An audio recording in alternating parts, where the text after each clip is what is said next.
Dinosaur के बारे में तो हम सबको पता है। प्रागैतिहासिक काल के दौरान डायनासोर इस धरती पर घूमा करते थे।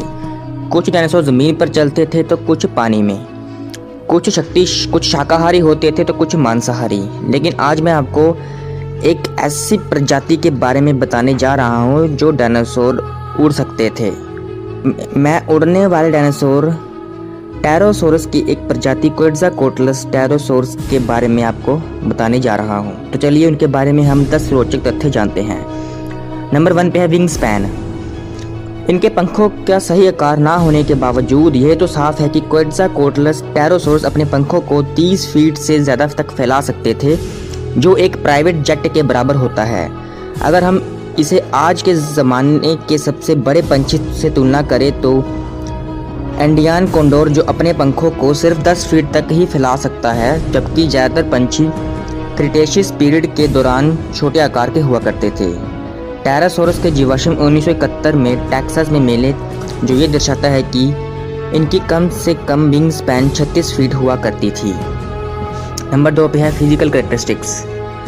टेरोसोरस की एक लंबी, तीखी, तेज और पॉइंटेड चोंच हुआ करती थी। क्वेट्ज़ाकोटलस टेरोसोरस को दांतों से रहित जबड़े हुआ करते थे, यानी कि इनके जबड़े में दांत नहीं पाए जाते थे और इनका एक बहुत बड़ा दिमाग हुआ करता था। इनकी देखने की क्षमता अच्छी और तेज होती थी और इनका शरीर बालों से ढका हुआ होता था, जिसे हम फर कहते हैं। नंबर 3 पे है साइंटिफिक क्लासिफिकेशन बिहाइंड नेम। क्वेट्ज़ाकोटलस टेरोसोरस का नाम इसके साइंटिफिक क्लासिफिकेशन के बाद रखा गया, जो था क्वेट्ज़ाकोटलस नॉर्थरोपी। एज़टेक के भगवान क्वेट्ज़ाकोटलस का अर्थ होता है फेदर्ड सरपेंट। नॉर्थरोपी नाम लिया गया है डिज़ाइनर्स एयरक्राफ्ट इंडस्ट्रियलिस्ट और the owner of Northrop corporation John Knudsen Northrop के नाम पे रखा गया है, जिनको न्यू एयरक्राफ्ट डिज़ाइंस का बड़ा शौक था, जो कि क्वेट्ज़ाकोटलस टेरोसोरस के जैसा ही था। नंबर 4 पे है बैटर ग्लाइडर। क्वेट्ज़ाकोटलस उड़ान के दौरान अपने पंखों को लगातार फ्लैप नहीं कर सकते थे। ये सिर्फ हवा में 10,000 से 15,000 फीट की ऊंचाई तक ही उड़ सकते थे और इनकी स्पीड भी 70 से 80 माइल्स प्रति घंटा होती थी। ये अपने पंखों का इस्तेमाल हवा में तीखे मोड़ मुड़ने के लिए करते थे। नंबर 5 पे है क्वेट्ज़ाकोटलस डाइट। एक रोचक तथ्य ये है कि इन रेप्टाइल्स की डाइट कैसी होती थी, ये आज भी एक रहस्य है। पेटेंटोलॉजिस्ट क्वेट्ज़ाकोटलस को मांसाहारी बताया है, लेकिन कुछ पेटेंटोलॉजिस्ट इसके खाने की आदतों के कारण इसे मांसाहारी मानने से इनकार करते हैं। डॉगलस लासन, जिन्होंने सबसे पहले क्वेट्ज़ाकोटलस को डिस्कवर किया, वो इस पर विश्वास नहीं करते थे कि ये एक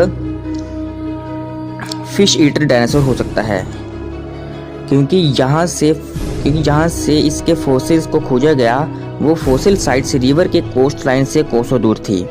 लेकिन कुछ साइंटिस्ट आज भी मानते हैं कि ये आज के वल्चर्स के जैसे होते थे। नंबर 6 पे है एक्सटिंक्शन। ये उड़ने वाले डायनासोर 65 मिलियन साल पहले क्रिटेशियस पीरियड के अंत में विलुप्त हुए थे, जिस पीरियड में बाकी डायनासोर भी उसी सेम प्रेशर में विलुप्त हुए थे। नंबर 7 पे है वेट के लिए क्वेट्ज़ाकोटलस टेरोसोरस का एग्जैक्ट फिगर जानना पड़ेगा, जो कि आज के ज़माने में बहुत लोग एग्री नहीं करते हैं। पहले ये अनुमान लगाया जाता था कि इनका वेट 250 से 300 पाउंड होता था, लेकिन रीसेंट स्टडीज़ में पाया गया है कि इनका एक्चुअल वेट 1/4 टन के बराबर होता था। लेकिन यहाँ भी लोग एग्री नहीं करते हैं, क्योंकि इनका आकार फॉसिल्स में कभी भी सेम नहीं पाया गया है। इनका अनुमानित वेट 2000 से 2500 किलोग्राम तक का होता था। नंबर 8 पे है वेयर डिड दे लिव। इसका सबसे पहला स्केलेटन टेक्सास के बिग बेंड नेशनल पार्क में मिला था, जो कि यूनाइटेड स्टेट्स में 1971 में डॉगलस ए लॉसन के द्वारा खोजा गया था। लेकिन इससे मिलते जुलते अवशेष जॉर्डन, रशिया, अल्बर्टा और अफ्रीका में भी मिले हैं। चूँकि ये क्रिटेशियस पीरियड में पाए जाते थे और उस समय नॉर्थ अमेरिका, रशिया जैसे देश आपस में जुड़े हुए होते थे। नंबर 9 पे है लार्जेस्ट फ्लाइंग टेरोसोरस। क्वेट्ज़ाकोटलस एक भारी भरकम टेरोसोरस हुआ करते थे, जो कि 68 से 70 मिलियन सालों पहले लेट क्रिटेशियस पीरियड में नॉर्थ अमेरिका में पाए जाते थे। ये बाकी टेरोसोरस की तरह ठंडे खून वाले होते थे। नंबर 10 पे है न्यू फ्लाइंग स्पीशीज़। क्वेट्ज़ाकोटलस को सबसे नए स्पीशीज़ का नाम 1975 में दिया गया।